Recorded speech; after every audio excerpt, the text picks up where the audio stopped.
Nandito na naman tayo sa aming backyard na kung tawagin ko ay munting gubat. So nandito ako uli para ipagpatuloy yung ginawa namin paglilinis. Nung first episode nakasama ko si Bulilit. Pero this time hindi ko na siya sinama kasi masyadong malamok dito sa lugar na ito at sobrang init kaya hindi siya pwedeng isama at ako na nga lang mag-isa ang maglilinis dito. Ito mga nalagas na to, mga kamami, galing ito sa puno ng chestnut tree. Nagulat ako dito, meron naman siyang takenoko na sumulpot.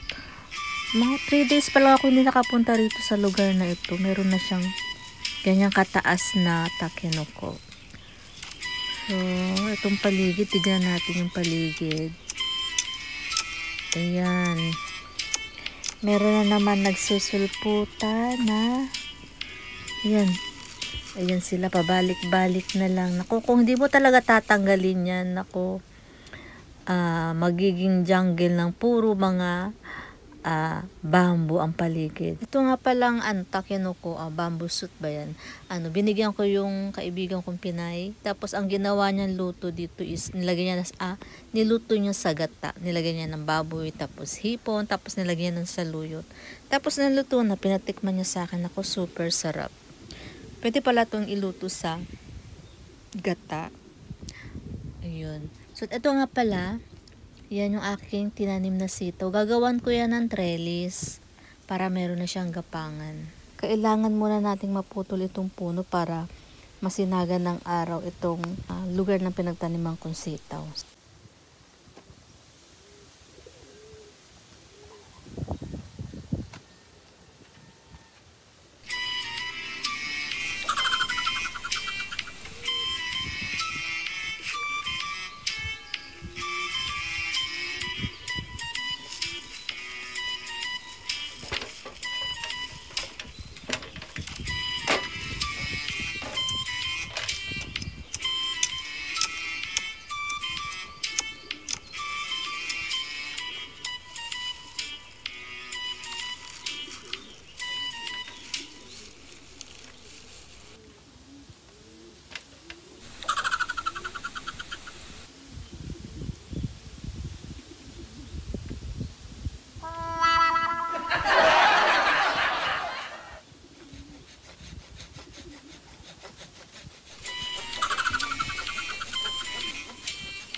Ayan, itira natin itong isang puno. Tapos, ito yung mga pinutol na sanga. 1, 2, 3, 4. Tapos, itong mga ito, dati na yung naputol. At ito na mga kamami, yung sitaw na tinanim ko. Lalagyan na natin sila ng trellis.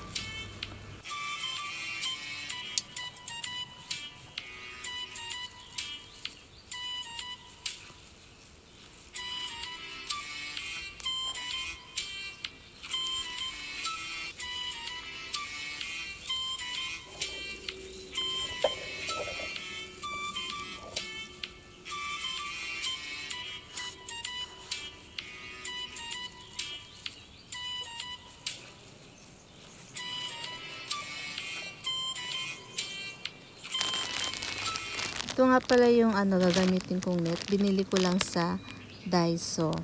So, ang presyo niya is 100 yen.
Ayan, natapos na rin natin. Nakapagputol tayo ng puno, nakapaglagay tayo ng trellis, kaya lang hindi ko pa nalinis tong paligid.